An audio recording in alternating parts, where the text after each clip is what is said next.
ਪੰਜਵੀਂ ਪੌੜੀ ਤੇ ਸ਼ੁਭ ਆਰੰਭਤਾ ਕਰਦੇ ਹੋਏ ਧੰਨ ਸਤਿਗੁਰੂ ਸ੍ਰੀ ਗੁਰੂ ਅਰਜਨ ਦੇਵ ਸਾਹਿਬ ਜੀ ਇੰਝ ਫਰਮਾਉਂਦੇ ਨੇ, ਪਿਆਰ ਨਾਲ ਆਖੋ ਜੀ, ਸਤਿਨਾਮ ਸ੍ਰੀ ਵਾਹਿਗੁਰੂ ਜੀ। ਸਤਿਨਾਮ ਸ੍ਰੀ ਵਾਹਿਗੁਰੂ ਸਾਹਿਬ ਜੀਓ। ਧੰਨ ਸੇਵਿਆ ਬਾਲ ਬੁੱਧ। ਧੰਨਾ ਭਗਤ ਜੀ ਨੇ ਬਾਲਕਾਂ ਦੀ ਬੁੱਧੀ ਦੇ ਸਮਾਨ, ਭਾਵ ਭੋਲੇ ਸੁਭਾਅ, ਨਿਰਵੈਰ ਹਰ ਸੋਗ ਤੋਂ ਰਹਿਤ ਹੋ ਕੇ ਪ੍ਰਭੂ ਜੀ ਨੂੰ ਸੇਵਨਾ ਕੀਤਾ ਤਾਂ ਉਹਨਾਂ ਨੇ ਪ੍ਰਭੂ ਪਰਮਾਤਮਾ ਦੀ ਪ੍ਰਾਪਤੀ ਕਰ ਲਈ। ਭਗਤ ਧੰਨਾ ਜੀ ਜੱਟ ਜਾਤੀ ਵਿੱਚੋਂ ਹੋਏ ਹਨ, ਜੋ ਬਚਪਨ ਦੇ ਵਿੱਚ ਜਮਨਾ ਦੇ ਕਿਨਾਰੇ ਆਪਣੀਆਂ ਗਾਈਆਂ ਚਰਾਉਣ ਆਇਆ ਕਰਦੇ ਸਨ। ਉੱਥੇ ਹੀ ਜਮਨਾ ਦੇ ਕਿਨਾਰੇ ਇੱਕ ਬ੍ਰਾਹਮਣ ਦੇਵਤਿਆਂ ਦੀ ਮੂਰਤੀ ਦੀ ਪੂਜਾ ਕਰਨ ਆਇਆ ਕਰਦਾ ਸੀ। ਭਗਤ ਧੰਨਾ ਜੀ ਨੇ ਇੱਕ ਦਿਨ ਉਸ ਬ੍ਰਾਹਮਣ ਨੂੰ ਪੁੱਛ ਹੀ ਲਿਆ ਕਿ ਇਸ ਮੂਰਤੀ ਦੀ ਪੂਜਾ ਕਰਨ ਨਾਲ ਕੀ ਲਾਭ ਪ੍ਰਾਪਤ ਹੁੰਦਾ ਹੈ। ਅੱਗੋਂ ਬ੍ਰਾਹਮਣ ਨੇ ਕਿਹਾ ਕਿ ਇਸ ਠਾਕੁਰ ਦੀ ਪੂਜਾ ਕਰਕੇ ਇਸ ਨੂੰ ਭੋਗ ਲਵਾ ਕੇ ਜੋ ਵੀ ਮੰਗੀਏ ਉਹ ਹੀ ਕੁਝ ਮਿਲ ਜਾਂਦਾ ਹੈ। ਤਾਂ ਭਗਤ ਧੰਨਾ ਜੀ ਨੇ ਕਿਹਾ ਕਿ ਇੱਕ ਠਾਕੁਰ ਮੈਨੂੰ ਵੀ ਦੇ ਦਿਓ। ਤਾਂ ਬ੍ਰਾਹਮਣ ਨੇ ਕਿਹਾ ਕਿ ਇਸ ਦੇ ਬਦਲੇ ਤੈਨੂੰ ਕਪੜਾ ਗਊ ਦੇਣੀ ਪਵੇਗੀ, ਜੋ ਤੇਰੀਆਂ ਗਊਆਂ ਵਿੱਚ ਸਭ ਤੋਂ ਕੀਮਤੀ ਹੈ। ਤਦੋਂ ਧੰਨਾ ਜੀ ਨੇ ਗਾਂ ਉਸ ਬ੍ਰਾਹਮਣ ਨੂੰ ਦੇ ਦਿੱਤੀ। ਬ੍ਰਾਹਮਣ ਨੇ ਆਖਿਆ ਕਿ ਹੁਣ ਪੱਠੇ ਮੈਨੂੰ ਕਿੱਥੋਂ ਪਾਊਂਗਾ, ਤੂੰ ਇਹਨੂੰ ਆਪਣੇ ਘਰ ਹੀ ਬੰਨ ਕੇ ਰੱਖ, ਪੱਠੇ ਵੀ ਤੂੰ ਪਾ ਤੇ ਦੁੱਧ ਦੀ ਬਾਲਟੀ ਚੋ ਕੇ ਸਾਡੇ ਘਰ ਪਹੁੰਚਾ ਦਿਆ ਕਰੀ। ਇਹਨਾਂ ਜੀ 7 ਬਚਨ। ਉਸ ਬ੍ਰਾਹਮਣ ਨੇ ਗਾਂ ਦੇ ਲਾਲਚ ਵਿੱਚ ਅਸਲੀ ਠਾਕੁਰ ਵੀ ਨਹੀਂ ਦਿੱਤਾ, ਜੋ ਗੰਡਕਾ ਨਦੀ ਵਿੱਚੋਂ ਕਾਲੇ ਰੰਗ ਵਾਲੇ ਚਿੱਟੀ ਧਾਰੀ ਵਾਲੇ ਪੱਥਰ ਮਿਲਦੇ ਨੇ, ਉਹਨੂੰ ਬ੍ਰਾਹਮਣ ਠਾਕੁਰ ਕਰਕੇ ਪੂਜਦੇ ਨੇ। ਉਹ ਅਸਲੀ ਵੀ ਨਹੀਂ ਦਿੱਤਾ। ਪੱਥਰ ਇੱਕ ਲਪੇਟ ਕਰ ਦੇ ਧੰਨੇ ਨੂੰ ਗੈਲ ਛਡਾਵੇ। ਇੱਕ ਆਮ ਜਿਹਾ ਪੱਥਰ ਰੁਮਾਲ ਦੇ ਵਿੱਚ ਲਪੇਟ ਕੇ ਭਗਤ ਧੰਨਾ ਜੀ ਨੂੰ ਦੇ ਦਿੱਤਾ। ਭਗਤ ਧੰਨਾ ਜੀ ਨੇ ਉਹ ਠਾਕੁਰ ਨੂੰ ਇਸ਼ਨਾਨ ਕਰਾ ਕੇ ਮੰਜੇ ਉੱਪਰ ਰੱਖ ਦਿੱਤਾ ਅਤੇ ਘਰੋਂ ਲੱਸੀ, ਦਹੀਂ, ਮਿੱਸੀਆਂ ਰੋਟੀਆਂ ਲਿਆ ਕੇ ਪੱਥਰ ਦੇ ਠਾਕੁਰ ਸਾਹਮਣੇ ਰੱਖ ਦਿੱਤੀਆਂ। ਫਿਰ ਹੱਥ ਜੋੜ ਕੇ ਬਹੁਤ ਬੇਨਤੀਆਂ ਕੀਤੀਆਂ ਕਿ ਹੇ ਪ੍ਰਭੂ ਜੀ, ਮੇਰੇ ਵੱਲੋਂ ਲਿਆਂਦੇ ਪ੍ਰਸ਼ਾਦੇ ਨੂੰ ਵੀ ਛਕੋ। ਪਰ ਪੱਥਰ ਨੇ ਸਾਧ ਸੰਗਤ ਜੀ ਕੀ ਖਾਣਾ ਸੀ। ਅਖੀਰ ਨੂੰ ਭਗਤ ਧੰਨਾ ਜੀ ਨੇ ਫੈਸਲਾ ਕਰ ਲਿਆ ਕਿ ਹੇ ਪ੍ਰਭੂ ਜੀ, ਜੇਕਰ ਤੁਸੀਂ ਮੇਰੇ ਵੱਲੋਂ ਲਿਆਂਦਾ ਪ੍ਰਸ਼ਾਦਾ ਨਾ ਛਕਿਆ ਤਾਂ ਮੈਂ ਵੀ ਕੁਝ ਨਹੀਂ ਛਕਾਂਗਾ। ਪ੍ਰਭੂ ਜੀ ਇਸ ਦੇ ਭੋਲੇ ਭਾਲੇ ਸੁਭਾਅ ਤੇ ਬਹੁਤ ਪ੍ਰਸੰਨ ਹੋਏ। ਫਿਰ ਆਵਾਜ਼ ਆਈ ਕਿ ਧੰਨਿਆ, ਪੱਥਰ ਕਦੀ ਰੋਟੀ ਨਹੀਂ ਖਾਂਦੇ ਹੁੰਦੇ। ਅੱਗੋਂ ਭਗਤ ਧੰਨਾ ਜੀ ਨੇ ਕਿਹਾ ਕਿ ਹੇ ਭਗਵਾਨ ਜੀ, ਮੈਂ ਕਿਹੜਾ ਪੱਥਰ ਨੂੰ ਹੀ ਰੋਟੀ ਖਵਾ ਲਿਆ। ਜਿਸ ਦੀ ਇਹ ਆਵਾਜ਼ ਆ ਰਹੀ ਹੈ, ਮੈਂ ਉਸ ਵਿਆਪਕ ਪ੍ਰਭੂ ਨੂੰ ਆਖ ਰਿਹਾ ਕਿ ਮੇਰੇ ਗਰੀਬ ਜੱਟ ਕੋਲੋਂ ਵੀ ਭੋਜਨ ਛਕੋ। ਤਦੋਂ ਭਗਵਾਨ ਜੀ ਨੇ ਸਰਗੁਣ ਸਰੂਪ ਦੇ ਵਿੱਚ ਪ੍ਰਤੱਖ ਹੋਏ।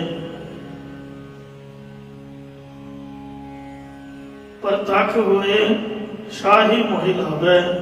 ਲੱਸੀ ਵੀ ਪੀਤੀ, ਪ੍ਰਸ਼ਾਦਾ ਵੀ ਛਕਿਆ, ਦਰਸ਼ਨ ਦਿੱਤੇ ਤੇ ਧੰਨੇ ਦਾ ਭੋਜਨ ਛਕਿਆ। ਇਉਂ ਧੰਨੇ ਸੀਵਿਆ ਬਾਲ ਬੁੱਧ। ਬਾਲਕਾਂ ਵਾਲੀ ਬੁੱਧੀ ਦੀ ਤਰ੍ਹਾਂ ਭਗਤ ਧੰਨਾ ਜੀ ਨੇ ਪ੍ਰਭੂ ਨੂੰ ਸੇਵਿਆ ਤੇ ਪ੍ਰਭੂ ਨੂੰ ਪ੍ਰਸੰਨ ਕਰ ਲਿਆ। ਤੇਰਾ ਲੋਚਨਾ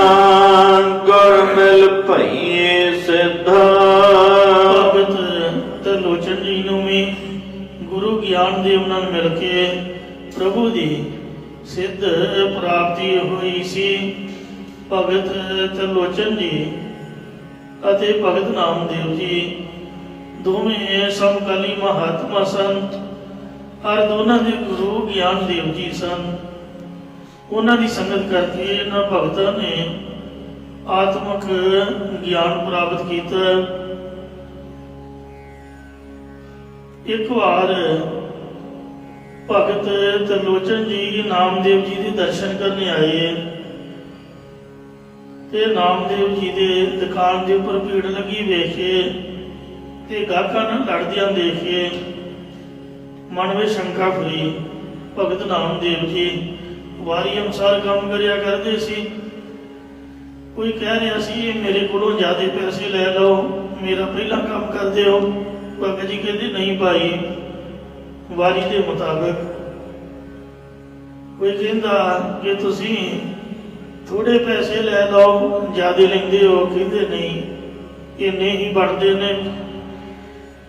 ਤਾਂ ਭਗਤ ਲੋਚਨ ਜੀ ਨੇ ਸਵਾਲ ਕੀਤਾ, ਕਹਿੰਦੇ ਮੈਂ ਤਾਂ ਸੁਣਿਆ ਸੀ ਕਿ ਨਾਮਦੇਵ ਬੜਾ ਵੱਡਾ ਭਗਤ ਹੈ, ਪਰ ਤੂੰ ਤਾਂ ਪੈਸੇ ਪਿੱਛੇ ਲੋਕਾਂ ਦੇ ਨਾਲ ਲੜ ਰਿਹਾ ਹੈ, ਹਰ ਮਾਇਆ ਵਿੱਚ ਖਚਤ ਹੈ। ਉਹ ਭਗਤ ਕਬੀਰ ਸਾਹਿਬ ਜੀ ਦੇ ਸ਼ਲੋਕਾਂ ਦੇ ਵਿੱਚ ਜ਼ਿਕਰ ਆਉਂਦਾ ਹੈ, ਜੋ ਭਗਤ ਲੋਚਨ ਜੀ ਨੇ ਭਗਤ ਨਾਮਦੇਵ ਜੀ ਦੇ ਸਵਾਲ ਕੀਤਾ। ਕਹਿੰਦੇ ਨਾ ਮਾਇਆ ਮੋਹਿਆ ਕਹਿਤ ਲੋਚਨ ਮੀਤ ਕਾਹੇ ਸ਼ਿਪੋ ਸ਼ਾਇਲ ਰਾਮ ਨਾ ਲਾਵੋ ਚੀਤ।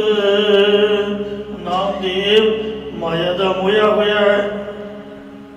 ਤੇ ਲੋਚਨ ਮਿੱਤਰ ਜੀ ਕਹਿੰਦੇ ਨੇ ਤੂੰ ਕਾਹਦੇ ਵਾਸਤੇ ਸ਼ਾਲਾਂ ਸ਼ਾਹ ਵੰਡ ਲਿਆ, ਰਾਮ ਦੇ ਵਿੱਚ ਚਿੱਤ ਕਿਉਂ ਨਹੀਂ ਲਾਉਂਦਾ?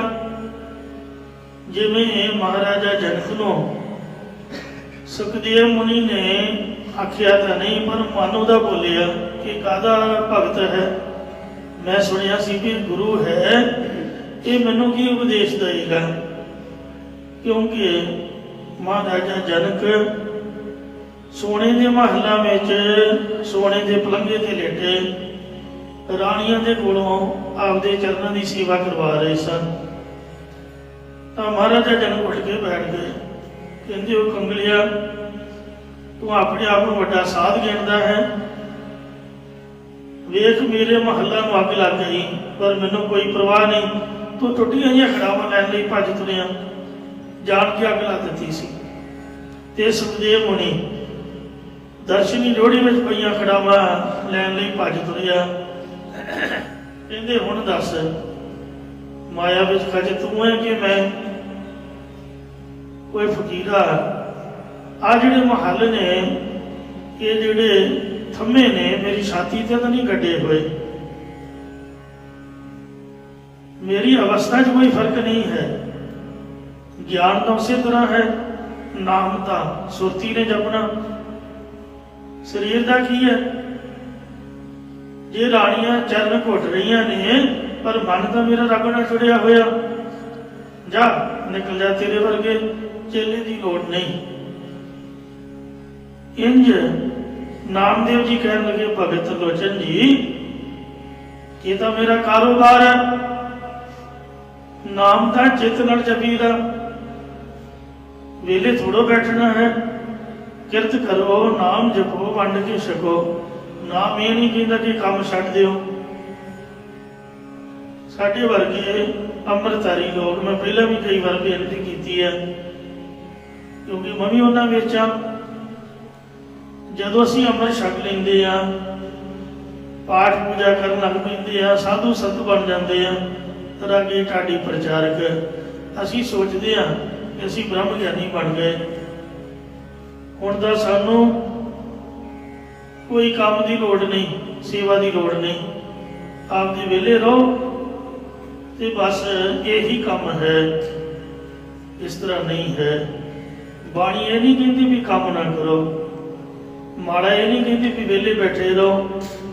ਸ੍ਰੀ ਗੁਰੂ ਨਾਨਕ ਦੇਵ ਮਹਾਰਾਜ ਨੇ ਵੀ ਹਲ ਵਾਇਆ ਤੇ ਗੁਰੂ ਕਾ ਲੰਗਰ ਚਲਾਇਆ। तो इस वास्ते नामदेव जी कह लगे, नाम कहत लोचना मुख दे राम संभाल, हाथ पाव कर काम सब कीत निरंजन नाल। इस लिए गुरु घर दे विच सेवावां हुंदियां ने, गुरु के लंगरां दियां, गुरु की इमारतां दियां। सो विण सेवा त्रिग हथ पैर होर निफल करनी, सेवा तो बगैर हथ ते पैर निष्फल ਹਨ। इस ਲਈ गुरु के सिख शरीर की सफलता ਲਈ सेवा को लाजमी समझते हैं। नामदेव जी कहन लगे, नामा कहत लोचना मुख दी राम संभाल। राम का नाम तो मुख तो जपना ते हाथ पाओ कर काम सब, हथां दे पैरां दे नाल आपदा सारा काम करो। जिहड़ा बंदा सवेरे उठ के इशनान करन तो बाद आपदा कशहरा नहीं धो के बाथरूम चों बाहर आउंदा, दसो वो कौम का की सवारूगा, दुनिया का की भला करूगा। कम से कम अपना कशहरा का बंदा धो के निकले। सानू तो सियाणियां ने समझाया कि जे कशहरा भी सुट के बाहर आ जाओ तो इशनान का फल नहीं मिलता। अमृत वेले के इशनान का बहुत बड़ा महात्मा है। जिन्हें सेवा की वो फल आ गया, भावें आपका घर परिवार ही है। रोटी खाधी ते मारी लत्त भांडिया नो, चल गेट अगे, हाथ भी उहदे विच ही धो ले, वो वेख के उल्टी आउंदी है। दसो वो बंदा कौम का की सवारू, जिहड़े आपके झूठे भांडे आप नहीं चुक सकता ते बाहर जाके खुद आप नहीं हाथ धो सकता। इस वास्ते इन्ना कि बंदा आपका काम तो करे ना। जे ते रोटी खानी है, टेबल गंदा होया पिया, वो जंगे छट्टे पै पै के उत्ते मक्खियां भड़क रही ने, जे गिल्ली लीर मार के आपके टेबल नहीं साफ नहीं कर सकता, दसो दूसरे का की करूगा। मैं वेख्या भी दर्जियां के कपड़े पाटे होंगे ने, दसो दर्जी का लोगों को कोट पैंट समा समा पाई जाता, आपके कपड़े पाटे हुए ने। आ जिहड़े मिस्त्री मस्त्री ने वो आपके उन्होंने वहीकल फिट फिट करते होणगे, गोडे गोडे धुआं मारते थे, दुनिया के सवारी जाणगे, देखने वाला की आखूगा। इस वास्ते आपके शरीर में सवारिया होया न्याणियां दी नली वग रही है, वो मां की बदनामी होगी नहीं भी बच्चे नूं तां कपड़ा पाया कोई नहीं। कहने का मतलब भी छोटिया छोटिया गल्लां। सो गुरु घर दे विच सेवा ते सिमरन महाराज ने हुक्म किया है, चार पदार्थ देखो मंगै, सात जना की सेवा लगे। जे प्रभु का सिमरन सबसे ऊंचा किया है तो नाल सेवा का उपदेश भी दिता है। चलो सेवा जे नहीं करनी, घट्टो घट घर जाता तो सवारो, आपका आला दुआला तो साफ रखो। इसलिए नामदेव जी ने आख्या भी नाम ये नहीं आखता भी वेले बैठे रहो। तो लोचन जी को उपदेश दिता, कट्ठे नाम जपिया कर दे। तो लोचन ब्राह्मण सन, अमीर घराणी दे सन। नामदेव जी को बेनती करते रहते कि मैनू भी परमात्मा के दर्शन कराओ। नामदेव जी ने प्रभु भगवान को बेनती करनी, भगवान ने कहना कि मैं अमीरां के घर जाना पसंद नहीं करता, किसी का की लेना की मूँह बोल देवे, ते तू आपदे आप च मस्त रहो, जो वो कहता उन्होंने कहन दिओ। बड़ी बार बेनतियां कीतियां। भगत लोचन जी ने बड़ी निमरता च नामदेव के पैर फड़े। आखिर नामदेव जी ने रब नूं मना ही लिया। मारे कहते जा फिर उन्होंने कह दे कि मैं तेनू दर्शन देने वास्ते तेरे घर आऊंगा, पर तू ख्याल रखी मैं तेनू दसूंगा नहीं, दस के नहीं आऊंगा, बिना दसन तो आवांगा। कहते 7 बचन जी दर्शन तो होणगे। सो इस तरह समा लंघदा गया, दोने बंदगी करते रहे। एक पति सती आए गए साधु संतानों प्रसाद पानी छकाउंदे, बड़े सत्कार नाल बिठालते, उन्हां दी लोड़ पूरी करते। एक दिन भगतनी कहन लगी कि अपने कोई बच्ची बच्चा तो है नहीं, मैनू कल्ली नूं काम करना पैंदा, तुसीं इंज करो कोई नौकर का प्रबंध करो, अपनी मदद हो जाएगी। भगतनी दे आखे लागे भगत लोचन जी नौकर लभण तुर पे। जिस तरह लेबर चौक में लेबर वाले खड़े होंगे ने, इस तरह एक गरीबड़ा जिहा नौजवान उन्हें मोढे ते परना पाया होया ते पुराने जे कपड़े खद्दर दे पाए हुए, उच्चा जिहा पजामा करके बन्निया होया, गड्डे उहदे नंगे, पैरी चपलां पाईयां होईयां ते मड़ासा जिहा कीता, जिस तरह दिहाड़ी उਡੀਕਦਾ होवे। भगत जी गए, कहते हाँ भाई काम करेगा? कहता जी हाँ काम ਲਈ खड़े हैं, दसो। कहते साढ़े घर एक काम है। कहते की काम है जी दसो। कहते साधु संत आउंदे ने, साधु संतां नूं प्रसादा पानी छकाईदा है, इस वास्ते सेवा की लोड़ है। कहते महाराज आपां सेवा वास्ते तो हाजिर हाँ, करांगे सेवा। कहते पैसे किन्ने लऊंगा? कहते सेवा दे काहदे पैसे जी, तुसीं किहड़ा कमाई करदे हो, तुसीं तां साधु संतां दी सेवा ही करदे हो, आपां भी सेवा ही करांगे। कहते फिर भी कुछ ना कुछ तां दस, बिना पैसे तो बिना मतलब तो कोई किवें काम करदा? कहते जी नहीं, साडा तां काम ही साधु संतां दी सेवा करना है। हाँ एक गल जरूर है कि जिथे रहो प्रसादा तो छकना ही पैंदा, प्रसादे का तो कोई लामा नहीं। हुण भुख लगती है, पेट तो भरना पऊगा, मैनू बस प्रसादा छका दिया करियो। कहते हाँ भाई प्रसादा तो जे साधु संतां नूं छकाउंदे आ, तैनूं क्यों नहीं छकावांगे? कहते बस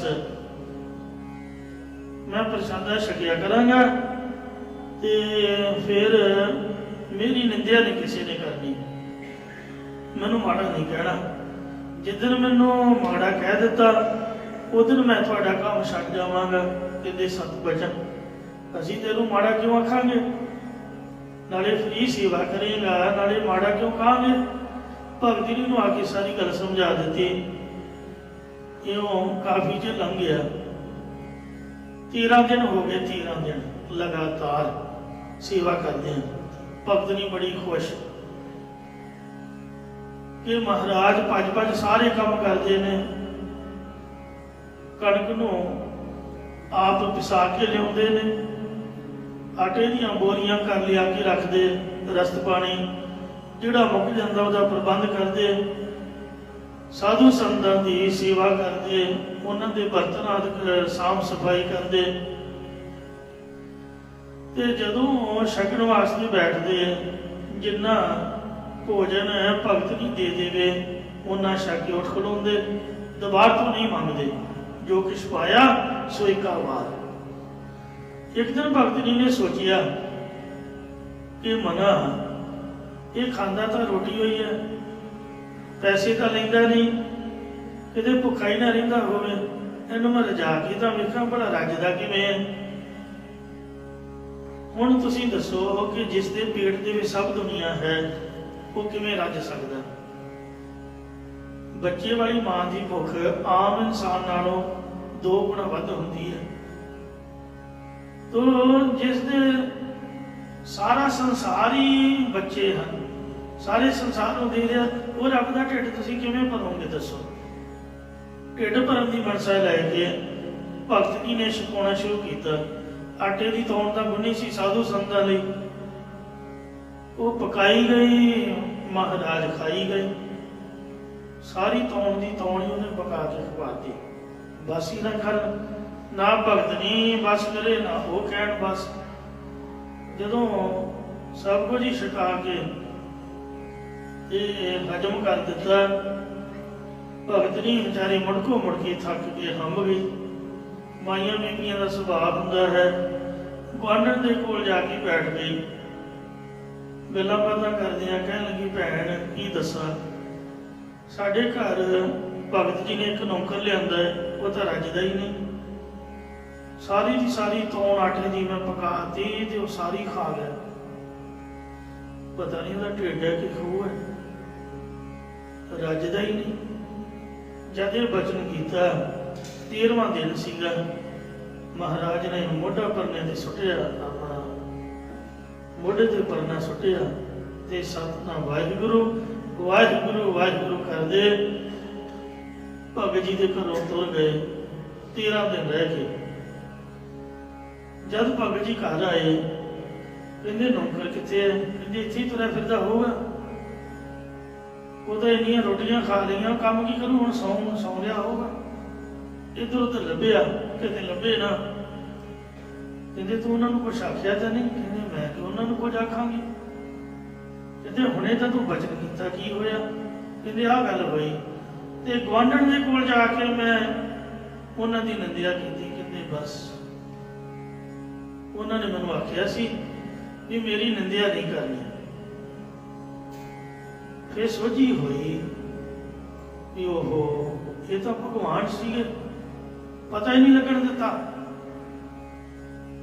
ਉਹ ਵਿਚਾਰੀ ਬੜੀ ਰੋਈ ਵੀ ਜੇ ਮੈਨੂੰ ਪਤਾ ਹੁੰਦਾ ਵੀ ਮੇਰੇ ਘਰ ਰੱਬ ਆਇਆ ਤੇ ਮੈਂ ਕੋਈ ਬੱਚੇ ਦੀ ਡਿਮਾਂਡ ਕਰ ਦਿੰਦੀ, ਜਾਂ ਆਪਾਂ ਉਹਨਾਂ ਦੇ ਪੈਰ ਫੜ ਕੇ ਕੋਈ ਭੁੱਲਾਂ ਬਖਸ਼ਾਉਂਦੇ, ਮੁਕਤੀ ਮੰਗਦੇ। ਉਹ ਮਾਲਕ ਨੇ, ਉਹਨਾਂ ਦਾ ਹੀ ਸਭ ਕੁਛ ਹੈ, ਆਪਾਂ ਭਲਾ ਉਹਨਾਂ ਨੂੰ ਬੁਰਾ ਕਿਉਂ ਆਖਣਾ ਸੀ? ਸਾਨੂੰ ਪਤਾ ਹੀ ਨਹੀਂ ਲੱਗਾ ਕਿ ਭਗਵਾਨ ਹੈ। ਉਹ ਰੋਈ ਜਾਵੇ ਤੇ ਲੋਚਨ ਜੀ ਨੇ ਸਾਧ ਸੰਗਤ ਜੀ ਹੌਸਲਾ ਦਿੱਤਾ। ਉਹਨਾਂ ਦਾ ਇੱਕ ਸ਼ਬਦ ਧਨਾਸਰੀ ਰਾਗਨੀ ਦੇ ਵਿੱਚ ਹੈ, ਕਾਏ ਨਿੰਦਸ ਨਾਰਾਇਣ ਨਿੰਦਸ ਕਾਏ ਭੋਲੀ ਗਵਾਰੀ। ਇਹ ਗਵਾਰੀ ਬੇਸਮਝ ਇਸਤਰੀਏ, ਤੂੰ ਨਾਰਾਇਣ ਦੀ ਕਿਉਂ ਨਿੰਦਿਆ ਕੀਤੀ? ਦੋਕ੍ਰਿਤ ਸੋਕ੍ਰਿਤ ਥਾਰੋ ਕਰਮਰੀ। ਜਿਹੜੇ ਮਾੜੇ ਜਾਂ ਚੰਗੇ ਕਰਮ ਕੀਤੇ ਉੱਥੇ ਤੁਹਾਡੇ ਕਰਮ ਨੇ, ਇਹ ਆਪਣੇ ਕਰਮਾਂ ਦੀ ਖੇਡ ਹੈ। ਮਹਾਰਾਜ ਤਾਂ ਦਿਆਲੂ ਕਿਰਪਾਲੂ ਨੇ, ਤੂੰ ਹੌਸਲਾ ਕਰ। ਇਹ ਸਾਰੇ ਸ਼ਬਦ ਦੇ ਵਿੱਚ ਕਰਮਾਂ ਦੀ ਗਤੀ ਵਿਆਖਿਆ ਕੀਤੀ ਹੈ। ਇਉਂ ਸਾਧ ਸੰਗਤ ਜੀਓ, ਭਗਤ ਲੋਚਨ ਜੀ ਦੇ ਘਰ ਖੁਦ ਭਗਵਾਨ 13 ਦਿਨ ਨੌਕਰ ਬਣ ਕੇ ਰਹਿ ਕੇ ਸੇਵਾ ਕਰਕੇ ਗਏ। ਐਸੀ ਗੁਰਮੁਖ ਪਿਆਰੇ, ਸੋ ਤਿਰਲੋਚਨ ਗੁਰਮਿਲ ਭਈ ਸਿੱਧ। ਸਮਝ ਲਓ ਕਿ ਇਹ ਭਗਤ ਨਾਮਦੇਵ ਵੀ ਗੁਰੂ ਸੀਗੇ ਤਿਰਲੋਚਨ ਜੀ ਦੇ, ਜਾਂ ਦੋਨਾਂ ਦੇ ਗੁਰੂ ਗਿਆਨਦੇਵ ਸੀ। ਉਹਨਾਂ ਦੀ ਸੰਗਤ ਕਰਕੇ ਇਹਨਾਂ ਭਗਤਾਂ ਨੇ ਆਤਮ ਗਿਆਨ ਪ੍ਰਾਪਤ ਕੀਤਾ। ਬੇਣੀ ਕਉ ਗੁਰ ਕੀਓ ਪਰਗਾਸਾ। ਭਗਤ ਬੇਣੀ ਜੀ ਦੇ ਤਾਈ ਉਹਨਾਂ ਦੇ ਗੁਰਾਂ ਨੇ ਗਿਆਨ ਦਾ ਚਾਨਣ ਕੀਤਾ। ਭਗਤ ਬੇਣੀ ਜੀ ਦੇ ਜੀਵਨ ਬਾਰੇ ਹੋਰ ਕੁਝ ਹਾਲ ਮਾਲੂਮ ਨਹੀਂ ਹੁੰਦਾ, ਪਰ ਭਾਈ ਗੁਰਦਾਸ ਜੀ ਦੀ ਰਚਨਾ ਦੁਆਰਾ ਉਹਨਾਂ ਦਾ ਐਸਾ ਜੀਵਨ ਦ੍ਰਿਸ਼ਟੀ ਵਿੱਚ ਆਉਂਦਾ ਹੈ। ਇਹ ਭਗਤ ਬੇਣੀ ਜੀ ਗੰਗਾ ਦੇ ਕਿਨਾਰੇ ਪਰਮਾਤਮਾ ਦੇ ਸਿਮਰਨ ਵਿੱਚ ਲੀਨ ਰਹਿੰਦੇ ਸਨ। ਭਗਤ ਜੀ ਦੀ ਸ਼ਾਦੀ ਹੋਈ ਸੀ। ਭਗਤ ਜੀ ਬਹੁਤ ਵਿਦਵਾਨ ਪੰਡਿਤ ਸਨ, ਪਰ ਚਿੱਤ ਭਗਤ ਜੀ ਦਾ ਵੈਰਾਗ ਵਿੱਚ ਪਰਮਾਤਮਾ ਦੀ ਅਰਾਧਨਾ ਵਿੱਚ ਜੁੜਿਆ ਰਹਿੰਦਾ ਸੀ। ਭਗਤ ਜੀ ਘਰੋਂ ਬਹੁਤ ਇਕਾਂਤ ਵਿੱਚ ਬੈਠ ਕੇ ਪਰਮਾਤਮਾ ਦੇ ਨਾਮ ਵਿੱਚ ਆਪਣੀ ਸੁਰਤ ਟਿਕਾਈ ਰੱਖਦੇ। ਜਦੋਂ ਘਰ ਆਇਆ ਕਰਨ ਤਾਂ ਟਾਲ ਮਟੋਲ ਕਰਕੇ ਕਿਹਾ ਕਰਨ, ਮੈਂ ਰਾਜ ਦਰਬਾਰ ਵਿੱਚ ਕਥਾ ਕਰਦਾ, ਜਦੋਂ ਕਥਾ ਦਾ ਭੋਗ ਪਵੇਗਾ ਰਾਜਾ ਉਦੋਂ ਕਥਾ ਦੀ ਭੇਟਾ ਦੇਵੇਗਾ। ਇਉਂ ਟਾਲ ਮਟੋਲ ਕਰਕੇ ਸਮਾਂ ਲੰਘਾਉਂਦੇ ਰਹੇ। ਸਮਾਂ ਲੰਘਣ ਤੇ ਭਗਤ ਜੀ ਦੇ ਘਰ ਇੱਕ ਪੁੱਤਰ ਨੇ ਜਨਮ ਲਿਆ। ਉਸ ਸਮੇਂ ਭਗਤ ਜੀ ਬਾਹਰ ਜੰਗਲ ਵਿੱਚ ਬੈਠੇ ਹੋਏ ਪਰਮਾਤਮਾ ਦੀ ਲੇਹ ਵਿੱਚ ਲੀਨ ਸਨ। ਘਰ ਵਿੱਚ ਕੁਝ ਵੀ ਮਿੱਠਾ ਪਦਾਰਥ ਨਹੀਂ ਸੀ ਜੋ ਪੁੱਤਰ ਦੀ ਖੁਸ਼ੀ ਵਿੱਚ ਪਿੰਡ ਦੇ ਵਿੱਚ ਵੰਡਦੇ। ਉਸ ਸਮੇਂ ਭਗਵਾਨ ਨੇ ਇੱਕ ਰਾਜੇ ਦਾ ਰੂਪ ਧਾਰਨ ਕੀਤਾ ਅਤੇ ਘਿਓ, ਖੰਡ, ਸ਼ੱਕਰ ਆਦਿ ਬਹੁਤ ਪਦਾਰਥ ਲਿਆ ਕੇ ਭਗਤ ਜੀ ਦੇ ਘਰ ਵਿੱਚ ਰੱਖ ਦਿੱਤੇ ਤੇ ਕਿਹਾ ਕਿ ਹੁਣ ਕਥਾ ਦਾ ਮੱਧ ਹੋਇਆ ਸੀਗਾ ਤੇ ਮੱਧ ਦੀ ਅਰਦਾਸ ਤੇ ਇਹ ਤੁਹਾਨੂੰ ਪਦਾਰਥ ਦਿੱਤੇ ਨੇ, ਜਦੋਂ ਕਥਾ ਦਾ ਭੋਗ ਪਵੇਗਾ ਉਸ ਸਮੇਂ ਹੋਰ ਵੀ ਪਦਾਰਥ ਦੇਖੀ ਜਾਵਾਂਗਾ। ਤਦੋਂ ਸਭ ਪਦਾਰਥ ਮੁੱਕਣ ਤੋਂ ਰਹਿਤ ਹੋ ਗਏ। 9 ਨਿਧੀਆਂ ਤੇ 18 ਸਿੱਧੀਆਂ ਵਰਤ ਗਈਆਂ। ਤਦੋਂ ਪ੍ਰਭੂ ਜੀ ਰਾਜੇ ਦੇ ਰੂਪ ਦੇ ਵਿੱਚ ਭਗਤ ਜੀ ਦੇ ਪਾਸ ਜੰਗਲ ਵਿੱਚ ਗਏ। ਭਗਤ ਜੀ ਨੇ ਪ੍ਰਭੂ ਦੇ ਚਰਨਾਂ ਵਿੱਚ ਲਿਵਲਾਈ ਹੋਈ ਸੀ। ਰਾਜੇ ਦੇ ਰੂਪ ਦੇ ਵਿੱਚ ਪ੍ਰਭੂ ਜੀ ਨੇ ਭਗਤ ਜੀ ਦੇ ਅੰਦਰੋਂ ਆਪਣੇ ਚਰਨਾਂ ਦਾ ਧਿਆਨ ਖਿੱਚ ਲਿਆ। ਤਦੋਂ ਲਿਵ ਟੁੱਟਣ ਤੋਂ ਬੇਬਲ ਹੋ ਕੇ ਭਗਤ ਜੀ ਨੇ ਨੇਤਰ ਖੋਲੇ ਤੇ ਪ੍ਰਮਾਤਮਾ ਦੇ ਸਰਗੁਣ ਸਰੂਪ ਦੇ ਵਿੱਚ ਦਰਸ਼ਨ ਕਰਕੇ ਚਰਨੀ ਪੈ ਗਏ। ਪਰਮੇਸ਼ਰ ਨੇ ਆਪਣੇ ਭਗਤ ਨੂੰ ਕੰਠ ਨਾ ਲਾਇਆ। ਭਗਤ ਜੀ ਨੂੰ ਪੱਤੇ ਪੱਤੇ ਵਿੱਚੋਂ ਭਗਵਾਨ ਦਾ ਸਰੂਪ ਦਿਸਿਆ। ਜਦ ਭਗਤ ਜੀ ਘਰ ਆਏ ਤੇ ਮਾਤਾ ਕਹਿਣ ਲੱਗੀ, ਕਹਿੰਦੇ ਭਗਤ ਜੀ ਸਾਨੂੰ ਤਾਂ ਪਾਈਆ ਪਾਈਆ ਹੀ ਬਹੁਤ ਸੀਗਾ। ਹਰ ਰੋਜ਼ ਪਾਈਆ ਖੰਡ, ਪਾਈਆ ਸ਼ੱਕਰ, ਪਾਈਆ ਘਿਓ, ਪਾਈਆ ਦੁੱਧ ਤੇ ਇਉਂ ਪਾਈਆ ਪਾਈਆ ਪਦਾਰਥ ਹੀ ਮਿਲ ਜਾਂਦਾ, ਆਪਣਾ ਇਸੇ ਦੀ ਗੁਜ਼ਾਰਾ। ਤੇ ਇਹਨਾਂ ਸਮਾਨ ਦੇ ਸਾਡੇ ਘਰ ਰੱਖਣ ਦੀ ਜਗ੍ਹਾ ਹੀ ਨਹੀਂ, ਇਹ ਘਰ ਬਾਹਰ ਤੱਕ ਭਰ ਗਿਆ ਸਮਾਨ। ਤਾਂ ਭਗਤ ਜੀ ਕਹਿਣ ਲੱਗੇ, ਹੇ ਮਾਤਾ ਜਿੱਡਾ ਵੱਡਾ ਰੱਬ ਹੈ ਓਡਾ ਵੱਡਾ ਹੀ ਉਹਦਾ ਪਾਈਆ ਹੈ। ਇਹ ਪਾਈਆ ਹੀ ਹੈ, ਪਰ ਸਾਨੂੰ ਜ਼ਿਆਦਾ ਜਾਪਦਾ ਕਿਉਂ ਸਭ ਨਿਦਾਨ ਦਸ ਅਸ਼ਟ ਸਿਧਾਨ ਠਾਕੁਰ ਘਰ ਦਲ ਤਰਿਆ। ਸਭ ਨਿਧੀਆਂ 18 ਸਿੱਧੀਆਂ ਠਾਕੁਰ ਮਾਲਕ ਵਾਹਿਗੁਰੂ ਜੀ ਨੇ ਆਪਣੇ ਹੱਥ ਦੀ ਤਲੀ ਦੇ ਉੱਪਰ ਦੇਣ ਵਾਸਤੇ ਰੱਖੀਆਂ ਹੋਈਆਂ ਨੇ ਕਿ ਜਿਹੜਾ ਵੀ ਕੋਈ ਮੰਗੇ ਮੈਨੂੰ ਦੇਰ ਨਾ ਲੱਗੇ। ਕਿਉਂ ਭਗਤ ਬੇਣੀ ਜੀ ਪਰਮੇਸ਼ਰ ਦੇ ਸਰਗੁਣ ਸਰੂਪ ਨੂੰ ਵੇਖ ਕੇ ਨਿਹਾਲ ਹੋਏ। ਬੇਣੀ ਕੋ ਗੁਰ ਕੀਓ ਪ੍ਰਗਾਸ। ਭਗਤ ਬੇਣੀ ਜੀ ਦੇ ਤਾਈ ਉਹਨਾਂ ਦੇ ਗੁਰਾਂ ਨੇ ਗਿਆਨ ਦਾ ਚਾਨਣਾ ਕੀਤਾ। ਰੇ ਮਾਨਾ ਤੋ ਪੀਵੋ ਹੈ ਦਾਸ।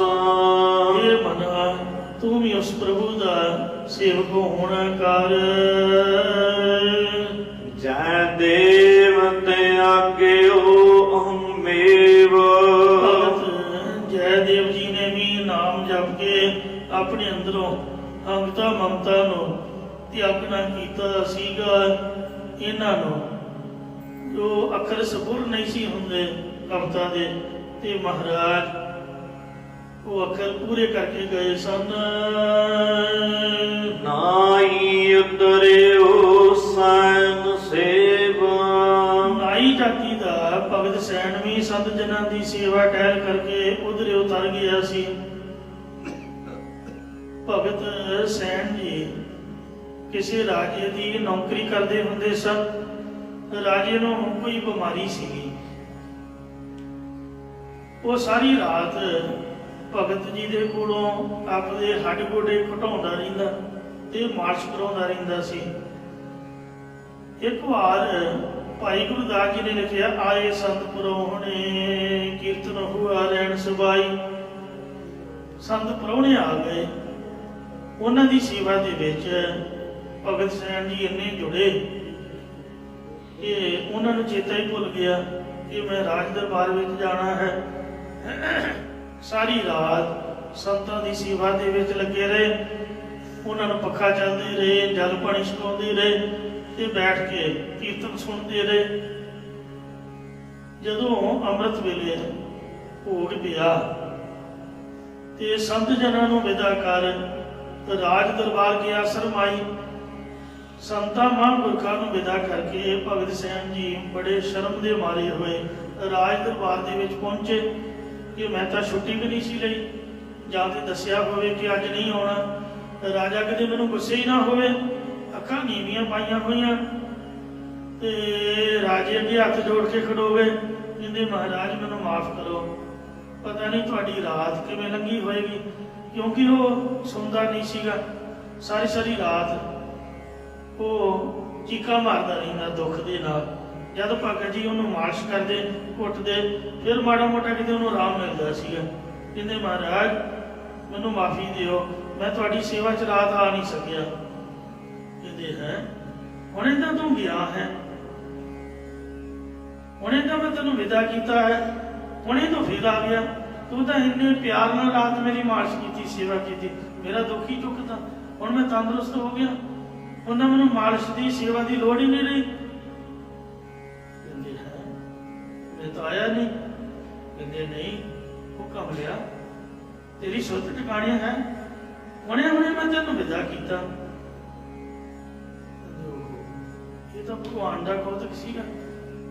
ਇਹ ਜਿਸ ਰੱਬ ਨੇ ਸਾਡੀ ਜਗ੍ਹਾ ਸੇਵਾ ਕੀਤੀ ਆ, ਉਹਨਾਂ ਦੀ ਉਹਦੀ ਵੀ ਸੇਵਾ ਕਰਾਂਗੇ ਸਾਰੀ ਉਮਰ। ਰਾਜਾ ਇੰਨਾ ਖੁਸ਼ ਹੋਇਆ, ਗਲੋਂ ਕਵਾਏ ਖੋਲ ਪੈ ਆਈ, ਆਪਦੀ ਪੋਸ਼ਾਕ ਭਗਤ ਸਿੰਘ ਜੀ ਦੇ ਗਲ ਪਾ ਦਿੱਤੀ। ਪੁਰਾਣੀ ਮਰਜ਼ਾਦਾ ਸੀਗੀ।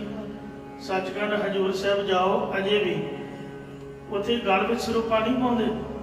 ਗੁਰੂ ਗ੍ਰੰਥ ਸਾਹਿਬ ਜੀ ਦੇ ਪਾਵਨ ਪਵਿੱਤਰ ਮਾਲਿਆਂ ਦਾ ਚੋਲਾ ਸਾਹਿਬ ਬਣਾ ਕੇ ਉਹ ਸਿਰੋਪਾ ਵਜੋਂ ਉੱਪਰ ਪਾਉਂਦੇ ਨੇ।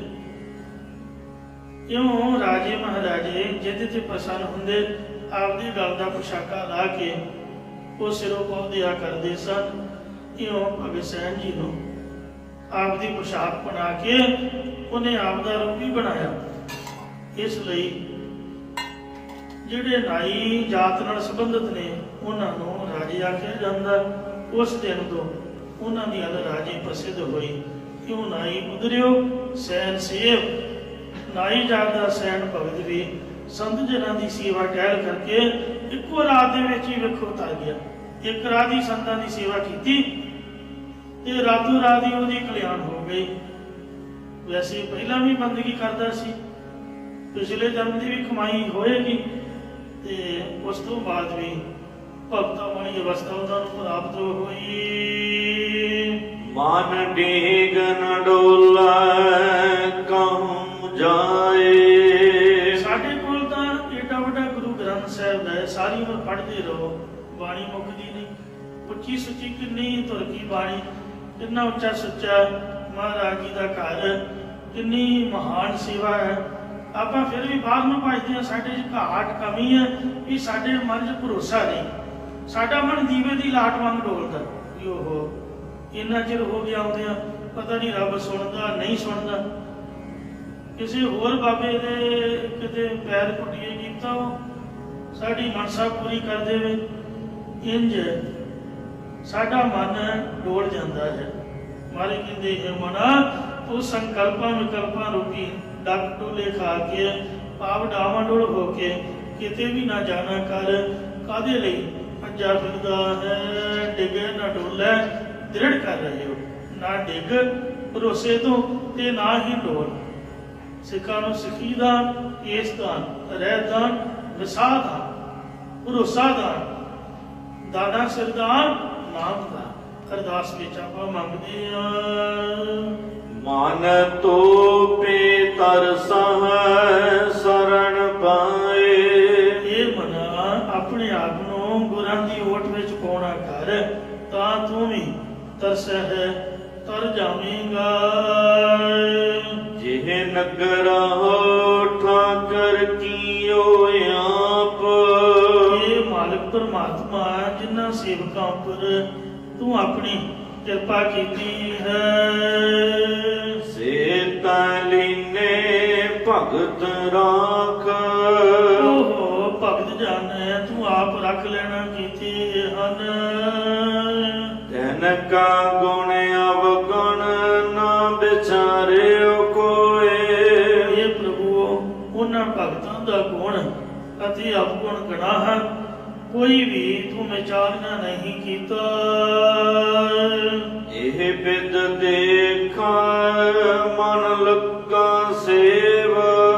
ਇਹ ਪ੍ਰਭੂ ਇਸ ਤਰੀਕੇ ਦੇ ਨਾਲ ਤੇਰੀ ਭਗਤਾਂ ਦੇ ਉੱਪਰ ਕਿਰਪਾਲਤਾ ਵੇਖ ਕੇ ਮੇਰਾ ਮਨ ਵੀ ਤੇਰੀ ਟਹਿਲ ਭਗਤੀ ਦੇ ਵਿੱਚ ਲੱਗ ਗਿਆ ਹੈ। ਮਹਲਾ ਪੰਜਵਾ। ਗੋਬਿੰਦ ਗੋਬਿੰਦ ਗੋਬਿੰਦ ਸੰਗ ਨਾਮ ਦਿਓ ਮਨ ਲੀਨਾ।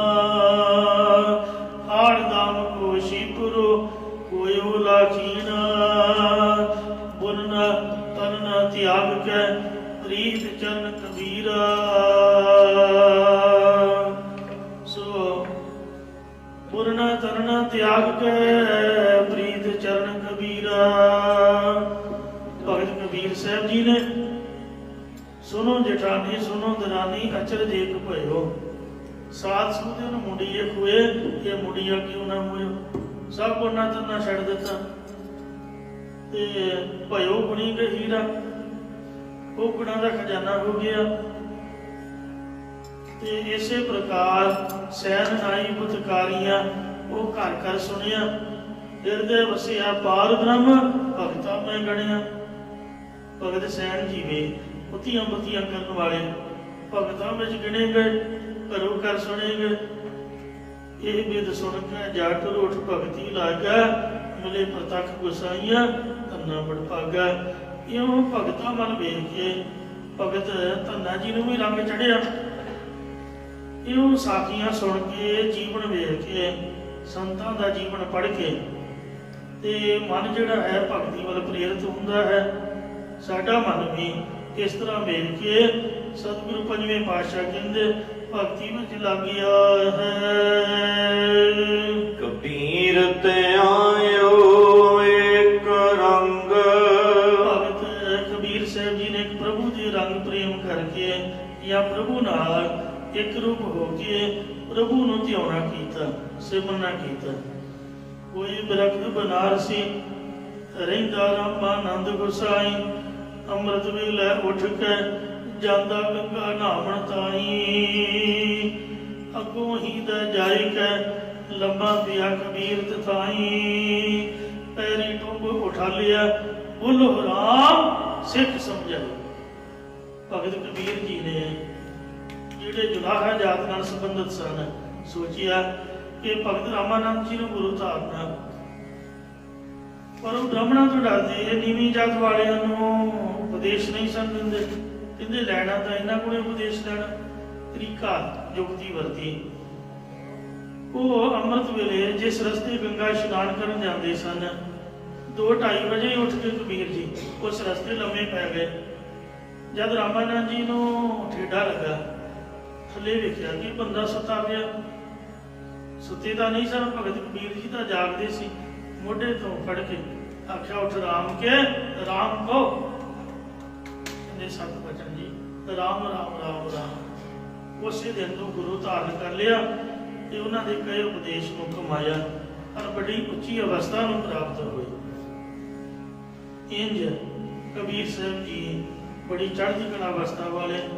सब तो ज्यादा बाणी भगत बाणी में भगत कबीर साहब जी दी है और इन्नी लॉजिकली है, अलंकृत है कि सतगुरु नानक देव जी की बाणी ते कबीर जी की बाणी में मैं एक 19-21 का भी फर्क नहीं समझदा। बिल्कुल उस तरह की गुरु महाराज जी गुरु नानक साहब की बाणी भी समझनी ते समझाउणी कठिन है। जो कबीर जी की बाणी भी है तो सारी बाणी उत्तम, ते पर इन्ने अलंकार ने कि पढ़न मात्र समझ नहीं आती। इस तरह सब तो श्रोमणी ते उत्तम भगत कबीर साहब जी होए ने। इन्हां दी हिंदी विच भी काफ़ी श्लोक मिलते हैं। एक प्यार दे नाल इन्हां ने प्रभु दा सिमरन कीता ते देखो भगत भगत जग बजिया। 8 धाम को शिगुरु होयो लाकीना जिवें रविदास जी भगत भगत करके प्रसिद्ध हुए। अड्डी कोटी की मशक्कत वाले नामदेव जी प्रसिद्ध हुए। इसी प्रकार हर के नाम कबीर को जाकर जन्म जन्म के काटे कागर हरि का नाम जप के कबीर साहब जी बड़े प्रसिद्ध हो गए। जिन्हों के दर्शनों के नाल ही जन्म जन्मांतरां के पाप उतरदे। निमत नाम दे दूध पी आया तो जग जन्म संकट नहीं आया। नामदेव जी ने भी रब नूं दुध पियाया, उसी दिन तो प्रसिद्धि हो गई। इस तरह महाराज दसते नाम देवा हर जियो बसह संग। छोटी उम्र दे विच काम किते पिओ चलिया, नामदेव नूं आख सदाया। नामदेव जी रोटी लाई कि ठाकुरां नूं भोग लवाउणा है। वो दूधे दोए जब मटकी भरी ले ना मैं हर आगे तरी। आख्या महाराज दूध पियो गोबिंदे राय, दूध पियो मेरो मन बधिया, ना ही तो घर को वापस आए, दूध नूं भोग लवाओ जी। महाराज ने वेखिया भी इनू सवेर तो थकाना पै गई है, चंगा बंदा उठता ही नहीं। कहंदे कमलिया ਤੇ ਤੂੰ ਪੱਥਰ ਅੱਗੇ ਦੁੱਧ ਰੱਖ ਕੇ ਬੈਠਾ ਹੋਇਆ, 10 ਪੱਥਰ ਕਦੀ ਦੁੱਧ ਪੀਂਦੇ ਨੇ? ਕਹਿੰਦੇ ਮਹਾਰਾਜ ਜਿਹੜਾ ਬੋਲ ਰਿਹਾ ਮੈਂ ਤਾਂ ਉਹਨੂੰ ਪਿਉਣਾ, ਮੇਰੇ ਸਾਹਮਣੇ ਆਓ ਜੀ ਛਕੋ।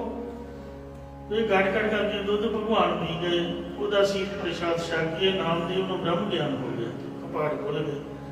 ਕਿਉਂ ਅੱਜ ਪਹਿਲੀ ਵਾਰ ਦੁੱਧ ਪੀ ਆਏ, ਭਗਤ ਕਰ ਗਿਆ। ਰੱਬ ਨੂੰ ਦੁੱਧ ਪਿਆ ਕੇ ਪ੍ਰਤੱਖ ਦਰਸ਼ਨ ਕਰਕੇ ਭਗਤ ਜੀ ਫਿਰ ਆਪਦੇ ਘਰ ਗਏ, ਨਾਮੇ ਹਰਿ ਕਾ ਦਰਸ਼ਨ ਪਾਇਆ। ਨਾਮਦੇਵ ਜੀ ਨੂੰ ਛੋਟੀ ਉਮਰ 'ਚ ਪਹਿਲੀ ਵਾਰ ਦੁੱਧ ਛਕਾਉਣ ਦੇ ਬਹਾਨੇ ਪ੍ਰਭੂ ਜੀ ਦਾ ਦਰਸ਼ਨ ਹੋਇਆ। ਫਿਰ ਪਤਾ ਨਹੀਂ ਕਿੰਨੀ ਵਾਰ ਭਗਤ ਨਾਮਦੇਵ ਜੀ ਨੂੰ ਪ੍ਰਤੱਖ ਦਰਸ਼ਨ ਹੋਏ। ਭਗਤ ਮਾਲ ਦੇ ਵਿੱਚ ਲਿਖਿਆ 72 ਵਾਰ ਦਰਸ਼ਨ ਹੋਏ, ਪਰ ਇੱਥੇ ਗੁਰੂ ਅਰਜਨ ਸਾਹਿਬ ਜੀ ਲਿਖ ਰਹੇ ਨੇ ਕਿ ਭਗਤ ਨਾਮਦੇਵ ਜੀ ਦੇ ਹਰੀ ਪਰਮਾਤਮਾ ਜੀ ਸਦਾ ਅੰਗ ਸੰਗੇ ਅਪੰਗੰਗ ਭੂਤੇ, ਗੁਰ ਮੇਰਾ ਸੰਗ ਸਦਾ ਹੈ ਨਾਲੇ, ਜਲ ਨਹੀਂ ਡੂਬੈ ਤਸਕਰ ਨਹੀਂ ਲੇਵੈ, ਭਾਏ ਨਾ ਸਕੈ ਜਾਲੇ। ਹਮੇਸ਼ਾ ਹੀ ਰੱਬ ਜੀ ਭਗਤ ਜੀ ਦੇ ਅੰਗ ਸੰਗ ਵਸਦੇ ਸੀ। ਭਾਵ ਨਾਮਦੇਵ ਜੀ ਨੇ ਪ੍ਰਭੂ ਨੂੰ ਆਪਣੇ ਅੰਗ ਸੰਗ ਹੀ ਜਾਣਿਆ ਹੋਇਆ ਸੀ। ਰਮਦਾਸ ਤੇ ਆਏ ਪ੍ਰਭ ਅਨੂਪ, ਉਪਮਾ ਤੋਂ ਰਹਿਤ ਪ੍ਰਭੂ ਨੂੰ ਭਗਤ ਰਵਿਦਾਸ ਜੀ ਨੇ ਵੀ ਪ੍ਰੇਮ ਦੇ ਨਾਲ ਧਿਆਉਣਾ ਕੀਤਾ, ਪ੍ਰੇਮ ਦੇ ਨਾਲ ਸਿਮਰਨਾ ਕੀਤਾ। ਜਿਉਂ ਕਰ ਮਹਿਲੇ ਚੀਥੜ ਹੀਰਾ ਲਾਲ ਅਮੋਲ ਪਲੇਟਾ। ਜਿਵੇਂ ਭਾਈ ਗੁਰਦਾਸ ਜੀ ਕਹਿੰਦੇ ਵੀ ਮੈਲੇ ਜੇ ਕੱਪੜੇ ਦੇ ਵਿੱਚ ਅਮੋਲਕ ਹੀਰਾ ਲਪੇਟਿਆ ਹੋਵੇ। ਦਾਦੀ ਸਾਡੀ ਬੈਂਕਾਂ ਦਾ ਹੁੰਦੀਆਂ ਨਹੀਂ ਸੀਗੀਆਂ, ਅੱਜ ਕੱਲ੍ਹ ਤਾਂ ਲੋਕਰ ਮਿਲ ਜਾਂਦੇ ਨੇ ਕਿਰਾਏ ਤੇ। ਉਹਨੇ ਪੁਰਾਣੇ ਜਿਹੇ ਕੱਪੜੇ ਦੇ ਵਿੱਚ ਗਹਿਣੇ ਬੰਨ੍ਹ ਕੇ ਨਾ ਤੇ ਮੰਜੇ ਦੀ ਪੈਰ 'ਚ ਫਸਾ ਦੇਣੇ, ਜਾਂ ਪੁਰਾਣੇ ਜਿਹੇ ਕੱਪੜਿਆਂ 'ਚ ਰੱਖ ਦੇਣਾ। ਜੇ ਤੁਸੀਂ ਲੋਕਰ 'ਚ ਰੱਖੋਗੇ ਤੇ ਉਹ ਚੋਰਾਂ ਨੂੰ ਤਾਂ ਕੋਈ ਵੀ ਉਹਲਾ ਨਹੀਂ ਆ, ਪਰ ਫਿਰ ਵੀ ਮਾੜਾ ਮੋਟਾ ਤਾਂ ਪੜਦਾ ਹੁੰਦਾ ਹੈ। ਭੋਜਨ ਭਜਨ ਖਜ਼ਾਨਾ ਨਾਰੀ तीनों पर्दे की अधिकारी।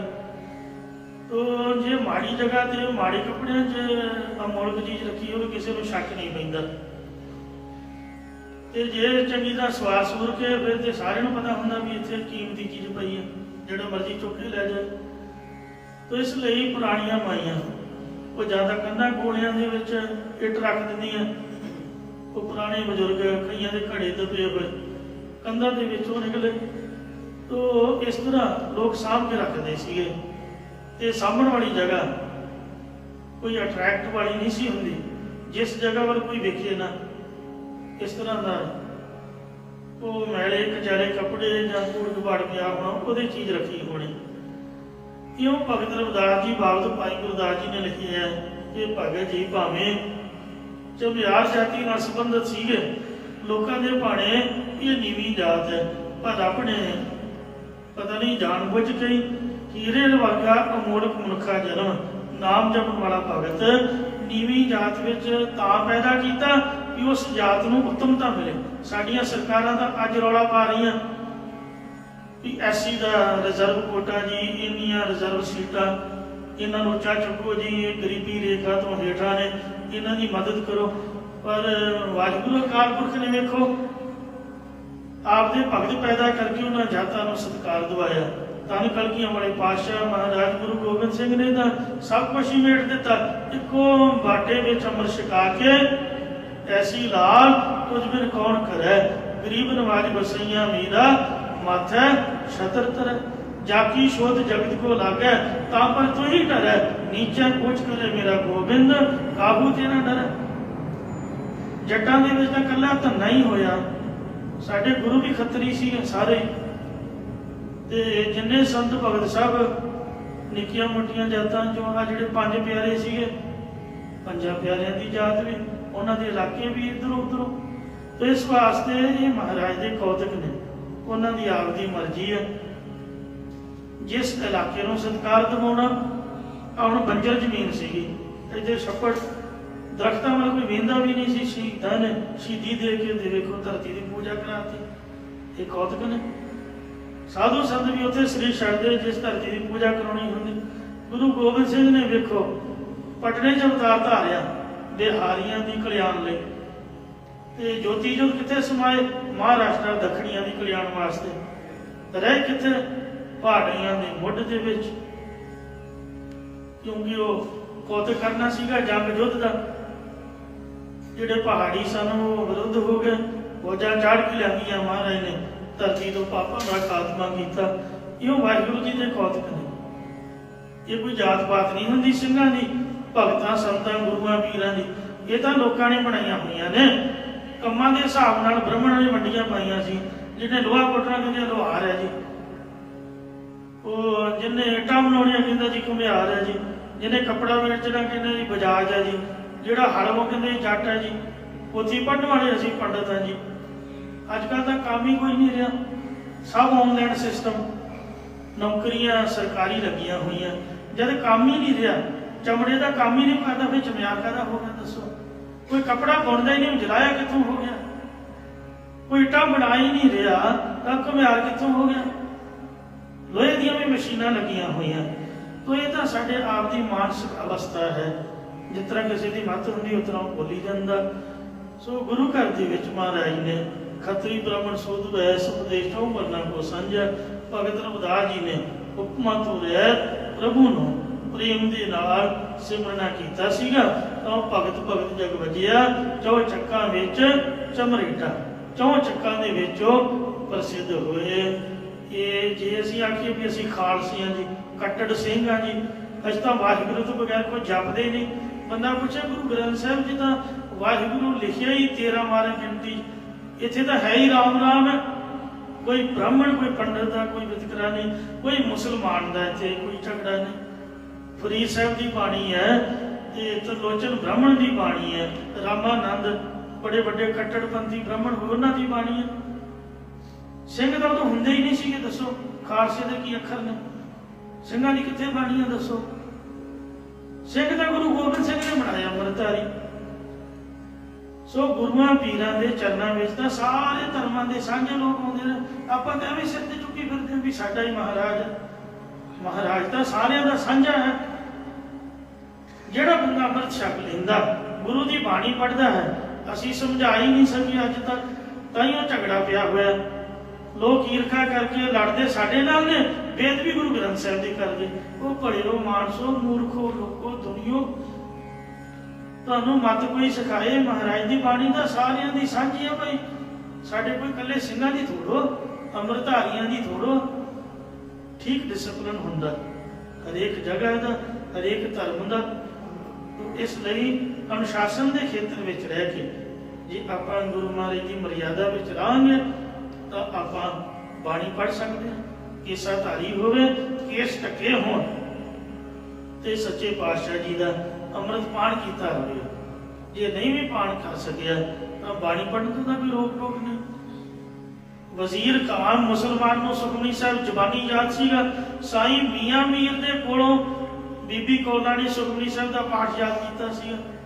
ਇਹ ਸਾਰੇ ਸੁਖਮਨੀ ਸਾਹਿਬ ਦਾ ਪਾਠ ਪੜ੍ਹਦੇ ਰਹੇ। ਮੀਆਂ ਮੀਰ ਨੇ ਨੀਂਹ ਰੱਖੀ ਹਰਿਮੰਦਰ ਸਾਹਿਬ ਦੀ। ਤੋ ਇਸ ਵਾਸਤੇ ਵਿਤਕਰਾ ਸੀ ਉਹਨਾਂ ਪਾਇਆ, ਲੜਾਈਆਂ ਸਾਡੀਆਂ ਖੜੀਆਂ ਕੀਤੀਆਂ ਹੋਈਆਂ ਨੇ। ਖਾਸ ਕਰਕੇ ਜਿਹੜੇ ਰਾਜਨੀਤਿਕ ਲੋਕ ਨੇ ਉਹ ਪਾੜੋ ਤੇ ਰਾਜ ਕਰੋ ਦੀ ਨੀਤੀ ਉੱਪਰ ਵਰਤਦੇ ਨੇ। ਸਾਨੂੰ ਸਮਝਣਾ ਪਏਗਾ ਲੜਾਈ ਤਾਂ ਖਤਮ ਹੋ ਸਕਦੀ ਹੈ ਜੇ ਆਪਾਂ ਸੱਚੇ ਮਨ ਮਹਾਰਾਜ ਦੀ ਬਾਣੀ ਪੜ੍ਹੀਏ, ਸੁਣੀਏ, ਇਹਨਾਂ ਦੀ ਵਿਚਾਰਧਾਰਾ ਉੱਪਰ ਚੱਲੀਏ ਤੇ ਉਪਦੇਸ਼ ਚੌ ਵਰਨਾ ਕੋ ਸਾਂਝਾ। ਸੋ ਇੱਕ ਪਿਤਾ ਇੱਕ ਸਖੀਆ ਬਾਰਕ ਤੂੰ ਮੇਰਾ ਗੁਰ ਹਾਈ। ਕਿਉਂ ਸਾਰਿਆਂ ਸਾਂਝਾ ਆਪਦਾ ਪਰਿਵਾਰ ਸਮਝੀਏ। ਗੁਰੂ ਸਾਹਿਬ ਦੀ ਕਿਰਪਾ ਹੋਵੇ। ਰਵਿਦਾਸ ਤੇ ਆਏ ਰੱਬ ਅਨੋਖ। ਮੈਂ ਤਾਂ ਬੇਨਤੀ ਕਰ ਰਿਹਾ ਕਿ ਰਵਿਦਾਸੀਆਂ ਨੇ ਆਪਦੀ ਬਾਣੀ ਦਾ ਵੱਖਰਾ ਹੀ ਗ੍ਰੰਥ ਪਗਵਾੜੇ ਦਾ ਬਾਬਾ, ਉਹ ਕਮਲਿਆਂ ਨੇ ਵੈਰ ਪਾ ਲਿਆ ਕਿਸੇ ਦੇਸ਼ ਦੇ ਵਿੱਚ। ਉਹ ਬਾਬਾ ਜੀ ਕਿਤੇ ਗਏ ਸੀਗੇ, ਮੂਰਖ ਬੰਦਿਆਂ ਦਾ ਕੰਮ ਹੁੰਦਾ, ਗੋਲੀ ਚਲਾਤੀ, ਉਹ ਦੁਬਦਾ ਪੈ ਗਈ। ਉਹ ਕਹਿੰਦੇ ਵੀ ਸਾਡੀ ਬਾਣੀ ਤਾਂ ਦਿਓ ਜੀ। ਉਹ ਆਪਦਾ ਵੱਖਰਾ ਹੀ ਗ੍ਰੰਥ ਬਣਾ ਕੇ ਬਹਿ ਗਏ। ਹੁਣ ਜੇ ਸਾਰੀ ਬਾਣੀ ਕੱਢ ਕੇ ਲੈ ਜਾਣਗੇ ਤੇ ਮਹਾਰਾਜ ਜੀ ਕੀ ਲੋਕ ਦੱਸੋ? ਕਬੀਰਪੰਥੀ ਕਹਿਣਗੇ ਸਾਡੇ ਕਬੀਰ ਦੀ ਦਿਓ ਜੀ, ਰਵਿਦਾਸੀਆਂ ਨੇ ਆਪ ਦੀ ਲੈ ਲਈ। ਤੇ ਸ਼ੀਬੇ ਕਹਿਣਗੇ ਸਾਡੇ ਨਾਮਦੇਵ ਦੀ ਬਾਣੀ ਦਿਓ। ਦੱਸੋ ਮਹਾਰਾਜ ਜੀ ਕੀ ਲੋਕ? ਜੇ ਮੁਸਲਮਾਨ ਆ ਜਾਣ ਵੀ ਫਰੀਦ ਦੀ ਬਾਣੀ ਦਿਓ, ਸਾਡੇ ਗੁਰੂਆਂ ਪੀਰਾਂ ਨੇ ਤਾਂ ਸਾਰਿਆਂ ਨੂੰ ਆਪਦੀ ਸੰਗਤ ਦੇ ਵਿੱਚ ਆਪਦੀ ਗੋਚ ਬਿਠਾਇਆ ਤੇ ਅਸੀਂ ਮੰਡੀਆਂ ਦੇ ਵਿਤਕਰੇ ਪਾ ਕੇ ਝਗੜੇ ਖੜੇ ਕਰ ਲਏ। ਇਹ ਸਾਡੀ ਘਾਟ ਹੈ, ਸਾਡੀ ਕਮੀ ਹੈ। ਕਿਸੇ ਦੇ ਪਿਓ ਦੀ ਦਾੜੀ ਨੂੰ ਤੁਸੀਂ ਹੱਥ ਪਾਓਗੇ, ਅਗਲਾ ਤੁਹਾਡੇ ਪਿਓ ਨੂੰ ਵੀ ਘੇਰੂਗਾ। ਜੇ ਆਪਦੇ ਪਿਓ ਦੀ ਇੱਜ਼ਤ ਬਚਾਉਣੀ ਹੈ ਤੇ ਅਗਲੇ ਦੇ ਪਿਓ ਦਾ ਸਤਿਕਾਰ ਕਰੋ, ਭਾਵੇਂ ਕਿਸੇ ਦਾ ਪਿਓ ਸ਼ਰਾਬੀ ਕਬਾਬੀ ਵੀ ਹੈ, ਆਖਰ ਹੈ ਤਾਂ ਉਹਦਾ ਪਿਓ ਨਾ। ਦੱਸੋ ਤੁਸੀਂ ਕਿਸੇ ਦੇ ਪਿਓ ਨੂੰ ਗਾਲ ਕੱਢ ਸਕਦੇ ਹੋ ਜਾਂ ਉਹਦੀ ਬੇਇੱਜ਼ਤੀ ਕਰ ਸਕਦੇ ਹੋ? ਅਗਲਾ ਆਪਦੇ ਘਰ ਆ ਜੀ ਦੇ ਪੀਂਦਾ, ਆਪਦੀ ਜੇਬ ਚੋਂ ਪੀਵੇ, ਸਾਨੂੰ ਕੀ ਬੜਾ ਮਾੜਾ ਕਹਿਣਗੇ। ਉਹ ਕਮਲਿਓ, ਬਾਣੀ ਪੜੋ, ਬਾਣੀ ਦਾ ਪ੍ਰਚਾਰ ਕਰੋ, ਆਪਦੇ ਧਰਮ ਦੀ ਵਿਆਖਿਆ ਕਰੋ। ਤੁਸੀਂ ਕਿਸੇ ਦੇ ਪੋਸਟਰ ਪਾ ਕੇ ਨਾਲੀਆਂ ਸੁੱਟ ਕੇ ਕੀ ਲੈਣਾ? ਸਾਡੀ ਆਪਦੀ ਗਲਤੀ ਹੈ ਜੋ ਅਸੀਂ ਭੁਗਤ ਰਹੇ ਹਾਂ। ਸੱਚੇ ਪਾਤਸ਼ਾਹ ਦੇ ਚਰਨਾਂ 'ਚ ਅਰਦਾਸ ਹੈ ਕਿ ਮਹਾਰਾਜ ਸਾਨੂੰ ਬਖਸ਼ ਲੈਣ।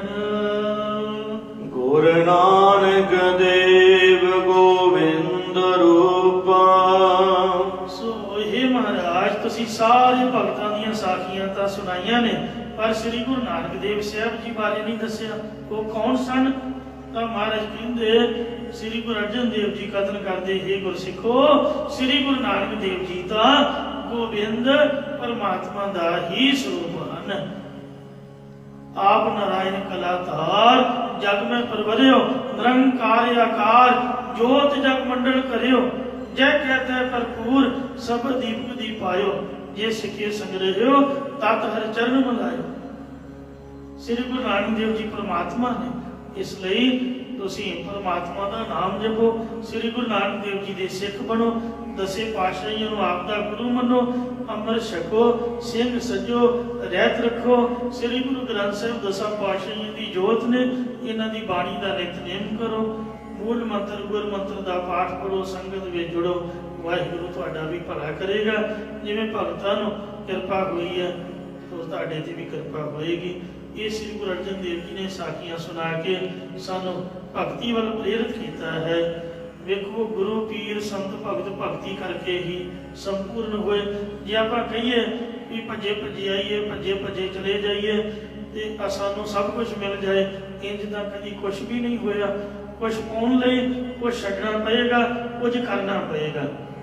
ਇਸ ਲਈ ਕਹੋ ਕਬੀਰ ਭਗਤ ਕਰ ਪਾਇਆ, ਭੋਲੇ ਪਾਏ ਮਿਲੇ ਰਗ ਰਾਇਆ। ਭਗਤੀ ਕਰਨੀ ਪਊਗੀ, ਭੁੱਲਾਂ ਚੁੱਕਾ ਖਿਮਾ ਕਰਨੀਆਂ ਜੀ, ਅੱਗੇ ਦੋ ਸਮੱਤ ਬਖਸ਼ਣੀ। ਰਮਦਾਸ ਤੇ